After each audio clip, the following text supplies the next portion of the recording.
Welcome student, मैं हूं Tande sir और आज हम स्टार्ट करेंगे इलेक्ट्रिकल वायर नया चैप्टर। और नए चैप्टर में पढ़ेंगे हम इलेक्ट्रिकल वायर।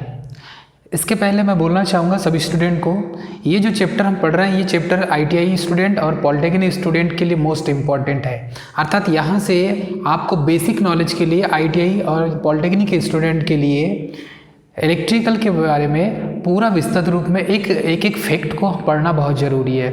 और आप इस वीडियो के माध्यम से सभी स्टूडेंट, आप चाहे आईटीआई वाला हो चाहे पॉलिटेक्निक वाला स्टूडेंट हो, सभी टॉपिक को हम कवर करते जा रहे हैं। और सभी टॉपिक के लिए आप एक पर्टिकुलर शॉर्ट नोट बनाइए। अर्थात मैं जितना बोर्ड में एक्सप्लेन कर रहा हूँ, जितना बोर्ड में पढ़ा रहा हूँ, उतना आप एक शॉर्ट नोट बनाइए और शॉर्ट नोट में आप अपने राइटिंग, हैंड राइटिंग से लिखिए, जिससे आपको कंपटीशन एग्ज़ाम में और कॉलेज लेवल के जो एग्ज़ाम है, सभी आईटीआई की हो चाहे पॉलिटेक्निक एग्ज़ाम में, ये आपको बहुत काम देगा। इसलिए स्टूडेंट, मैं सभी स्टूडेंट से कहना चाहूँगा कि आप अपनी पर्टिकुलर खुद की पर्सनल शॉर्ट नोट बनाइए। ठीक है स्टूडेंट, अब हम स्टार्ट करेंगे इलेक्ट्रिकल वायर। तो इलेक्ट्रिकल वायर में सबसे पहले हम देखेंगे इलेक्ट्रिकल वायर। और इलेक्ट्रिकल वायर जो है, ये वायर का जो यूज़ किया जाता है, ये वायर क्या काम करता है सबसे पहले तो ये देखेंगे। तो आपने कंडक्टर देखा होगा, ये कोई चालक तार है, ये कंडक्टर, और इस कंडक्टर में ऐसे बहुत सारे आपको वायर मिलेंगे। ठीक है, ये क्या है, कंडक्टर है और इसमें बहुत सारे वायर मिलेंगे आपको, 1 2 3 4 5। और ये जो वायर है 1 2 3 4 5 6, ये वायर इस कंडक्टर में मिलेंगे। अर्थात इस कंडक्टर के जो ऊपर वाला जो आवरण है, ये हो जाएगा आपका इंसुलेटर। और इसके अंदर निकले हुए जो तार हैं, ठीक है, ये तार क्या कहलाता है, कोर कहलाता है। मतलब यहाँ पर कितने कोर होंगे, ये एक कोर हो गया, ये दूसरा कोर हो गया, ये तीसरा कोर, चौथा कोर, पांचवा कोर, छठवा कोर। मतलब इसमें कोर कितने हैं, 6 कोर हैं। ठीक है स्टूडेंट, अर्थात हम ये कह सकते हैं ये जो कंडक्टर है जिसके ऊपर इंसुलेटर चढ़ा हुआ है, ये कुचालक आवरण कहलाएगा, कुचालक आवरण। ठीक, और इसके अंदर जो एक एक वायर जो है, ये वायर क्या कहलाएंगे, कोर कहलाएंगे। मतलब इन कोरों को यदि हम मैं स्ट्रेंडेड कर दूं, अर्थात फोल्ड कर दूं, तो इसमें क्या हो जाएगा, ये स्ट्रेंडेड वायर कहलाएगा। अर्थात इनको हम एक के ऊपर एक लपेट दें और लपेटने के बाद ऐठन कर दें। मतलब ऐठना जो होता है, स्ट्रेंडेड करना मतलब होता है ऐठना। क्या होता है, ऐठना। तो आपने यदि इस वायर को ऐड दिया तो ये स्ट्रेंडेड वायर बन जाएगा। तो स्टूडेंट, हमें ये भी ध्यान रखना है कि ये जो वायर है, ये वायर कहाँ से, इस कंडक्टर के अंदर से जो 1 2 3 4 5 6 जो है, ये कोर कहलाते हैं। और इन कोरों का जो कॉम्बिनेशन होता है वो क्या कहलाता है, स्ट्रेंडेड वायर कहलाता है। अब बात आती है कि वायर क्या है। तो विद्युत धारा के प्रवाह के लिए जो मार्ग प्रशस्त किया जाता है, वायर के डेफिनेशन बताऊंगा। विद्युत धारा के प्रवाह के लिए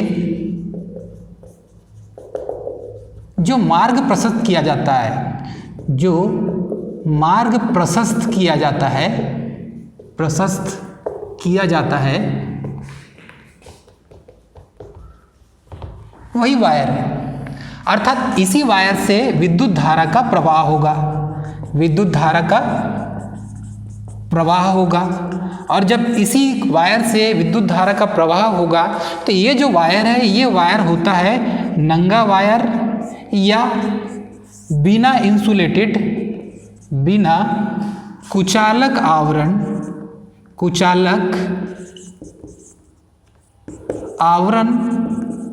चढ़ा हुआ।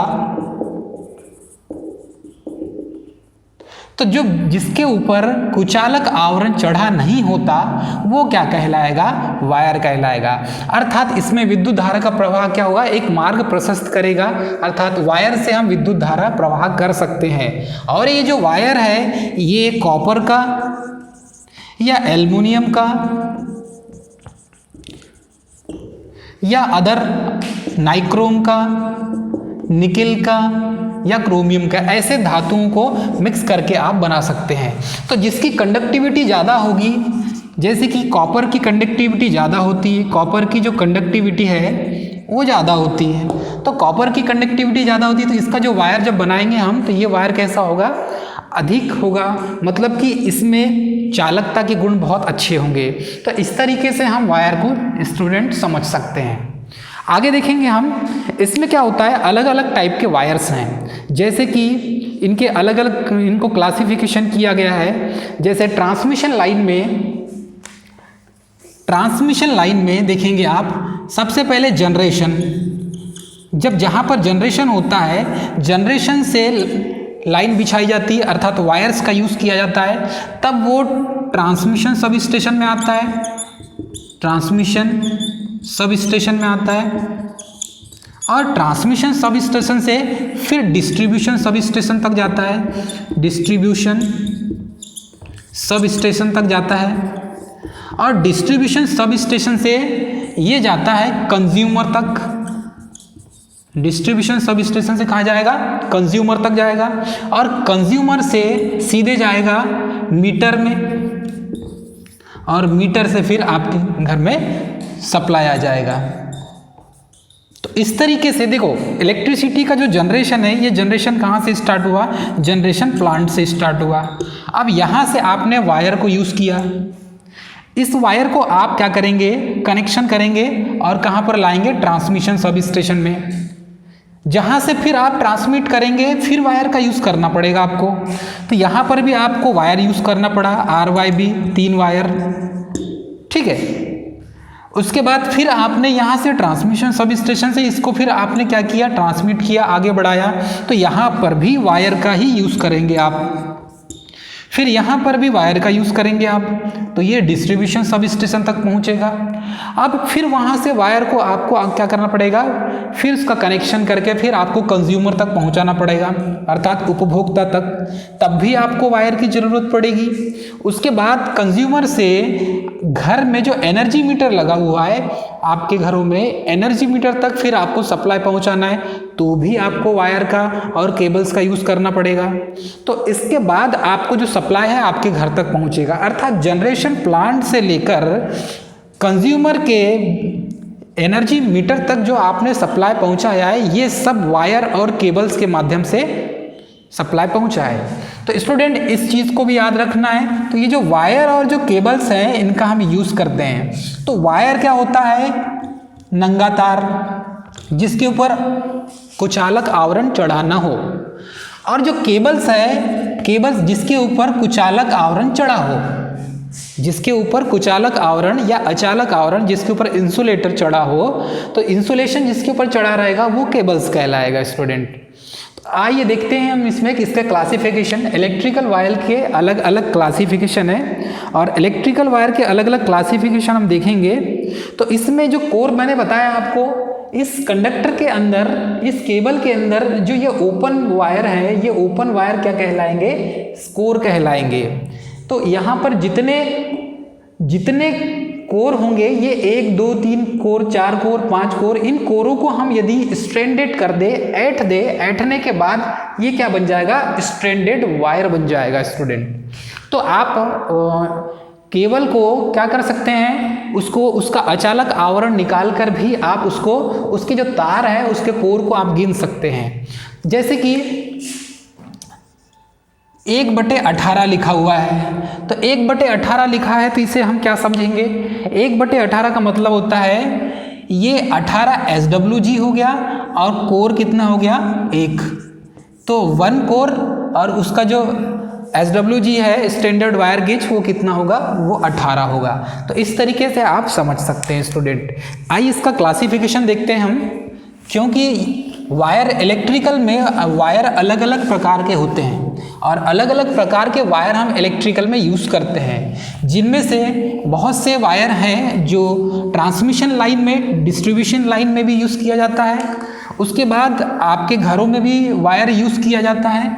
तो इन वायर को हम विस्तृत रूप से स्टेप बाय स्टेप पढ़ेंगे स्टूडेंट, ताकि जो इसका क्लासिफिकेशन है वो समझ में आ जाए कि कितने प्रकार के वायर होते हैं। तो पहला है बेयर कॉपर वायर। फर्स्ट होता है bare copper wire, bare copper wire. तो बेयर कॉपर वायर ये कैसा वायर होगा? इसमें आप क्या करेंगे, बेयर कॉपर वायर में ये तांबे का नंगा तार होगा। जब ये तांबे का नंगा तार होगा, ये क्या होगा? तांबे का नंगा तार होगा स्टूडेंट। अर्थात ये कोई कंडक्टर है। अब इस कंडक्टर का हमने इंसुलेशन निकाल दिया।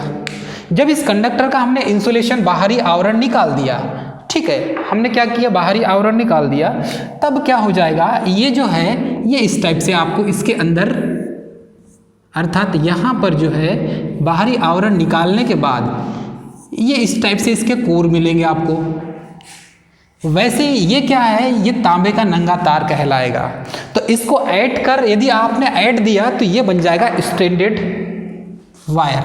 तो ये इसको यदि आपने ऐड दिया, ये तार को आपने क्या किया, ऐड दिया, इस तरीके से आपने ऐड दिया, और इसमें तीसरा कोर भी ऐड दिया आपने, और चौथा कोर भी आपने इसमें ऐड दिया, तो ये क्या कहलाएगा, बेयर कॉपर वायर। ये क्या कहलाएगा, बेयर कॉपर वायर।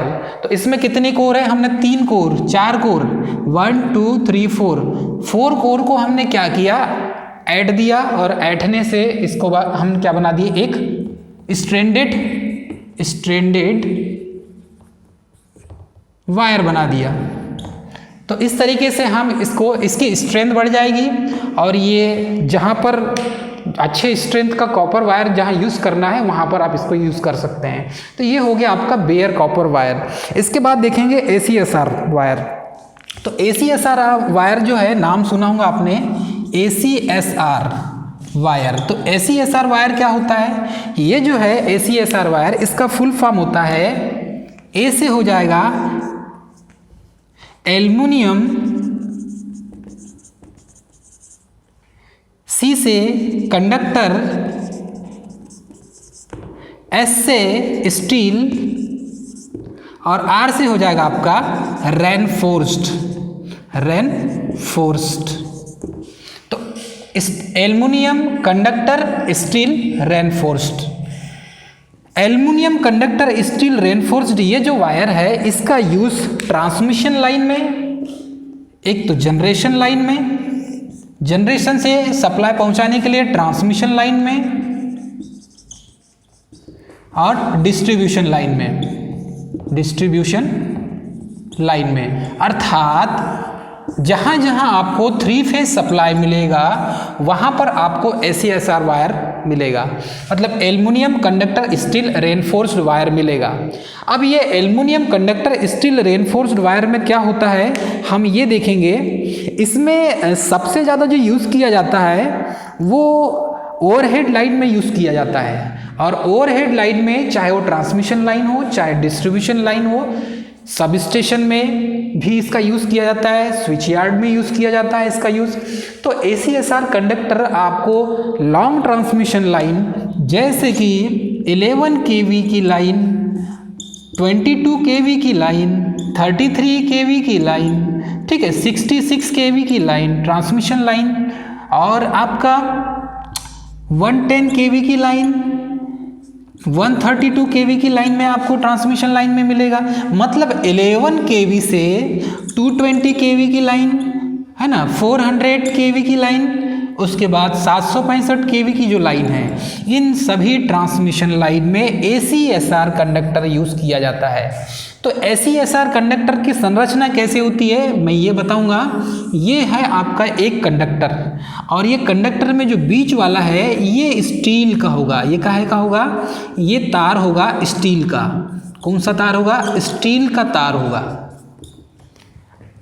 इसके साइड में, ये इसके साइड में देखो हमने क्या किया, छोटे छोटे जो गोले बना रहे हैं, ये छोटे छोटे गोले एल्युमिनियम के हैं। किसके हैं स्टूडेंट, एल्युमिनियम के हैं। तो इस तरीके से हमने एल्युमिनियम, ये क्या है एल्यूमिनियम का, एल्युमिनियम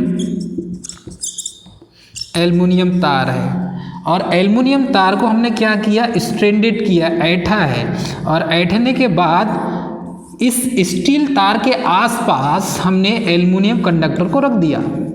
जब आप स्टील तार के आसपास एल्युमिनियम तार को रख देंगे और इस एल्युमिनियम तार को हम क्या देंगे, ऐठ देंगे, इसमें ऐठन दे देंगे। तो ऐठन जब दे देंगे आप, तो क्या होगा, ये जो तार है, मतलब ये जो तार है, ये तार क्या हो जाएगा, मजबूत हो जाएगा। अर्थात स्टील तार के कारण इसके अंदर इसकी स्ट्रेंथ जो है, अर्थात सामर्थ्य जो है, ये बढ़ जाएगी, सामर्थ्य बढ़ जाएगी। और जब सामर्थ्य बढ़ जाएगी तो आप इसे ट्रांसमिशन लाइन में यूज़ कर सकते हैं। तो इसमें आपको लॉसेस भी नहीं मिलेंगे और इसकी स्ट्रेंथ भी बढ़ जाएगी। तो एल्युमिनियम, इसीलिए इसका फुल फॉर्म है aluminium conductor steel reinforced, aluminium conductor steel reinforced. तो बीच में कौन सा वायर होता है, बीच में होता है स्टील का तार। कौन सा तार होगा, स्टील का तार होगा, बीच में स्टील वायर को यूज़ किया जाएगा स्टूडेंट। इसके बाद हम देखेंगे थर्ड में है जीआई वायर। थर्ड पॉइंट में देखेंगे हम जीआई वायर। और जीआई वायर जिसका फुल फॉर्म है गैल्वेनाइज्ड आयरन, जीआई वायर, इसका फुल फॉर्म होता है गैल्वेनाइज्ड आयरन। तो जीआई वायर जो है, जिसका फुल फॉर्म गैल्वेनाइज्ड आयरन होता है, इसका यूज़ किया जाता है ट्रांसमिशन लाइन में पोल को सपोर्ट प्रोवाइड करने के लिए जीआई वायर का यूज़ करते हैं। अर्थिंग के लिए सबसे ज़्यादा जीआई वायर का यूज़ किया जाता है। तो इसका यूज़ कहाँ करते हैं, एक तो अर्थिंग में, अर्थिंग करने के लिए यूज़ किया जाता है, करने के लिए जीआई वायर का यूज़ किया जाता है। तो जैसे आप अर्थ करेंगे तो अर्थ करने में भी आपको जीआई का वायर का यूज़ करेंगे। इसमें जो जीआई वायर है ये 8 SWG अर्थिंग के लिए लोहे के तार को गैल्वेनाइज्ड किया जाता है। कितने SWG का होगा, 8 SWG का जो है जीआई वायर अर्थिंग के लिए यूज़ किया जाता है, अर्थिंग के लिए यूज़ किया जाता है। तो इसको क्या करते हैं, आयरन के ऊपर गैल्वेनाइज्ड किया जाता है, गैल्वेनाइज्ड किया जाता है। मतलब आयरन के ऊपर इसको क्या करेंगे, हम गैल्वेनाइज्ड करेंगे। तो लोहे के तार को गैल्वेनाइज्ड करके हम जीआई वायर का निर्माण करते हैं। और घरों में अर्थिंग के लिए इसका यूज़ किया जाता है। 8 SWG, 16 SWG, इस तरीके से आप इसे अर्थिंग करने के लिए यूज़ कर सकते हैं स्टूडेंट। उसके बाद आता है फ्यूज़ वायर। फोर्थ में देखेंगे हम फ्यूज़ वायर। और फ्यूज़ वायर हम जानते हैं घरों में रिवायरेबल फ्यूज़ होता है, अर्थात आपने चीनी मिट्टी के बने हुए फ्यूज़ देखे होंगे। और चीनी मिट्टी के बने हुए जो फ्यूज़ हैं उसका यूज़ करते हैं और उसमें वायरिंग की जाती है, जिसे आप फ्यूज़ वायर कहते हैं, फ्यूज़ वायर। तो घरों में चीनी मिट्टी से बने हुए रिवायरेबल फ्यूज़ होते हैं, रिवायरेबल फ्यूज़ जो चीनी मिट्टी के बने होते हैं। किसके बने होते हैं, चीनी मिट्टी के। तो स्टूडेंट ये जो चीनी मिट्टी के बने हुए जो फ्यूज़ होते हैं, इसका जो डायग्राम है इस टाइप से होगा। यहाँ पर एक पॉइंट, यहाँ दूसरा, यहाँ तीसरा, यहाँ चौथा पॉइंट होगा और ऐसी क्रॉस नाली बनी होगी। और यहाँ पर बोल्ट कसे होंगे, यहाँ पर भी बोल्ट कसे होंगे। तो हम क्या करते हैं, ऐसी क्रॉस लाइन में इसको, इस फ्यूज़ को हम क्या करते हैं, बांधते हैं। तो यही जो फ्यूज़ वायर है, हम इसी के बारे में पढ़ रहे हैं स्टूडेंट। ठीक है, यहाँ से पॉइंट निकल जाएगा।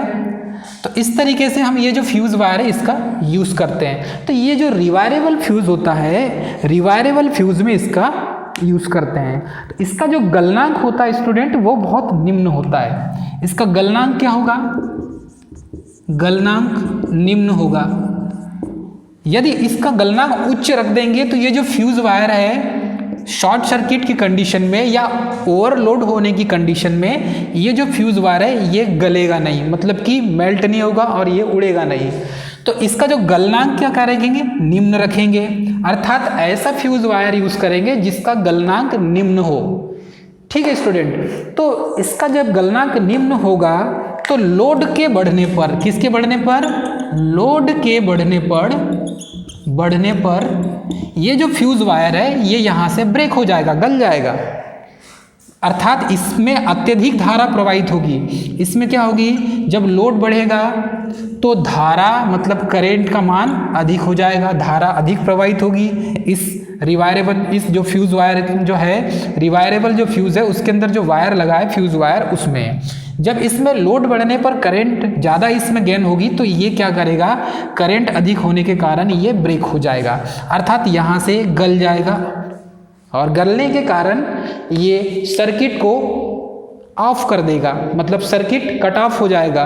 और इस तरीके से जो इक्विपमेंट जो आप प्रोटेक्टिव डिवाइस के रूप में इसका यूज़ करते हैं, पहली बात तो जो फ्यूज़ है इसका यूज़ करते हैं प्रोटेक्टिव डिवाइस के रूप में, प्रोटेक्टिव डिवाइस के रूप में इसका यूज़ करते हैं। तो ये क्या करता है, हमें सुरक्षा प्रदान करता है फ्यूज़ वायर, ठीक है। तो फ्यूज़ हमें सुरक्षा प्रदान करता है, और ये जो फ्यूज़ में फ्यूज़ वायर बांधा जाता है ये निम्न गलनांक का होता है स्टूडेंट, क्योंकि ये निम्न गलनांक का होगा तभी अच्छा होगा और कार्य करेगा। तो ये कॉपर का किस किस का बनाया जाता है, एक तो कॉपर का बनाया जाता है, दूसरा एल्युमिनियम का बनाया जाता है। कॉपर का, एल्युमिनियम का हम यूज़ करते हैं फ्यूज़ वायर, जनरली जो रिवायरेबल फ्यूज़ है उसमें इसका यूज़ किया जाता है स्टूडेंट।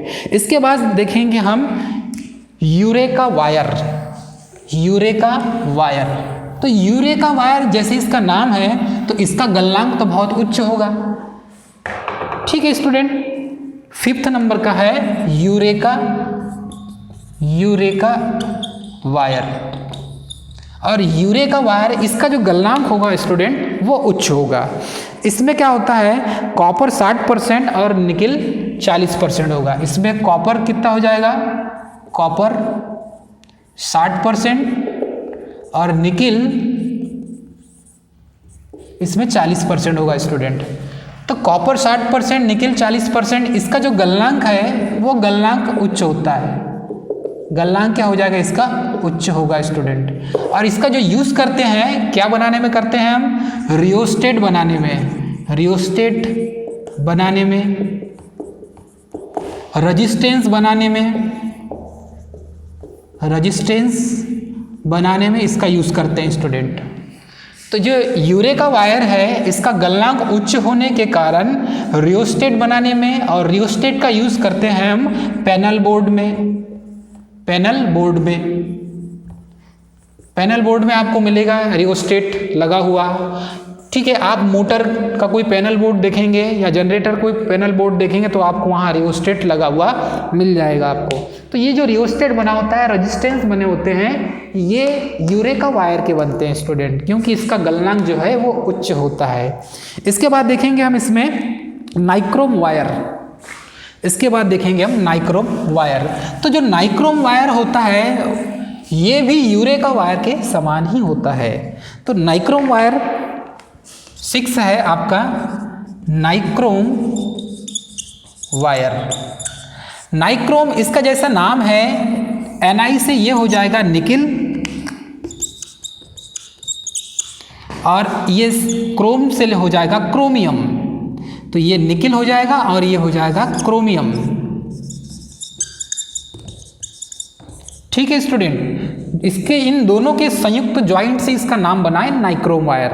और इसमें निकिल 80% होता है और क्रोमियम 20% होता है। निकिल कितना परसेंट होगा स्टूडेंट, 80%, और क्रोमियम होगा 20%, टोटल मिलाकर 100%। तो ये जो निकिल और क्रोमियम का कॉम्बिनेशन होता है ये नाइक्रोम वायर है, और इसको हम यूज़ करते हैं हीटिंग एलिमेंट के रूप में। यूज़ कहाँ करेंगे स्टूडेंट, इसका यूज़ करते हैं हीटिंग एलिमेंट में। कहाँ करेंगे, हीटिंग एलिमेंट के रूप में। जैसे कि आपने हीटर देखा होगा, हीटर देखा है आपने, हीटर आपने देखा होगा, उसमें इसका यूज़ करते हैं हम। तो हीटर में जो कॉइल लगी होती है, उस कॉइल, ये जो कॉइल बनी होती है ये नाइक्रोम की बनी होती है। किसकी बनी होगी, नाइक्रोम की। उसके बाद आपने देखा होगा ये जो नाइक्रोम वायर है इसमें निकिल 80% दिया है और क्रोमियम 20%। तो ये जो निकिल 80% देने के कारण इसका जो गलनांक है वो उच्च हो जाता है स्टूडेंट, और इसका गलनांक उच्च होने के कारण इसका हम यूज़ जो करते हैं वो हीटिंग एलिमेंट के रूप में करते हैं। अब हीटिंग एलिमेंट के रूप में जब आप इसका यूज़ करोगे तो जो विद्युत प्रेस है, जिसे आप कहते हैं इलेक्ट्रिक प्रेस, इसका इलेक्ट्रिक प्रेस में भी यूज़ किया जाता है स्टूडेंट। और आप कहाँ यूज़ करते हैं इसका? विद्युत केतली हो गई, उसमें यूज़ करते हैं, वेस्ट में यूज़ करते हैं, विद्युत केतली में इसका यूज़ करते हैं, अर्थात पानी को गर्म करने के लिए भी आप जो डिवाइस यूज़ करते हैं वो विद्युत केतली कहलाती है। और उस विद्युत केतली के नीचे वाले पेंदी में इस नाइक्रोम वायर, इसके फिलामेंट लगे होते हैं उसमें, अर्थात ये जो नाइक्रोम का जो फिलामेंट उसमें लगा होगा, अर्थात नीचे की ओर उसकी जो कॉइल लगी होगी उसको कॉइल कहेंगे हम। और इस कॉइल का यूज़ करके हम क्या करेंगे, इलेक्ट्रिक प्रेस में भी इलेक्ट्रिक प्रेस को गर्म करेंगे, विद्युत केतली में नीचे से जो कॉइल लगी हुई है उससे पानी गर्म होगा। इस तरीके से हम इसका यूज़ कर सकते हैं स्टूडेंट। तो निकिल में क्या होगा, 80% निकिल होगा और क्रोमियम कितना होगा, 20%। इन दोनों का कॉम्बिनेशन होता है नाइक्रोम वायर। तो इस तरीके से स्टूडेंट हमने यूरेका वायर पढ़ा, नाइक्रोम वायर पढ़ा, हमने ACSR वायर पढ़ा। तो इलेक्ट्रिकल वायर में यूज़ होने वाले जो वायर हैं ये मुख्य तौर पर इन यूरेका वायर, नाइक्रोम वायर का यूज़ हम अपने डेली लाइफ में हमें देखने मिल जाता है स्टूडेंट। तो इस तरीके से हम इस चैप्टर को समझ सकते हैं कि कितने प्रकार के इलेक्ट्रिकल वायर होते हैं, अर्थात इलेक्ट्रिकल इंजीनियरिंग में यूज़ होने वाले ये जो वायर हैं इनका हम यूज़ कहाँ पर और किस तरीके से करते हैं, इनमें कितने कितने परसेंट, जैसे यूरेका में कॉपर 60% होता है और निकिल 40% होता है, तब इन दोनों के कॉम्बिनेशन से क्या बन गया, ये यूरेका वायर बना। ये कहने का मतलब ये क्या है, मिश्र धातु है, ठीक है, मतलब कि दोनों का कॉम्बिनेशन है, इसके मिश्रण से बना हुआ है, इसलिए इसकी रेजिस्टिविटी ज़्यादा है, गलनांक उच्च है इसका। ठीक है स्टूडेंट, इस तरीके से हम इसको समझ सकते हैं।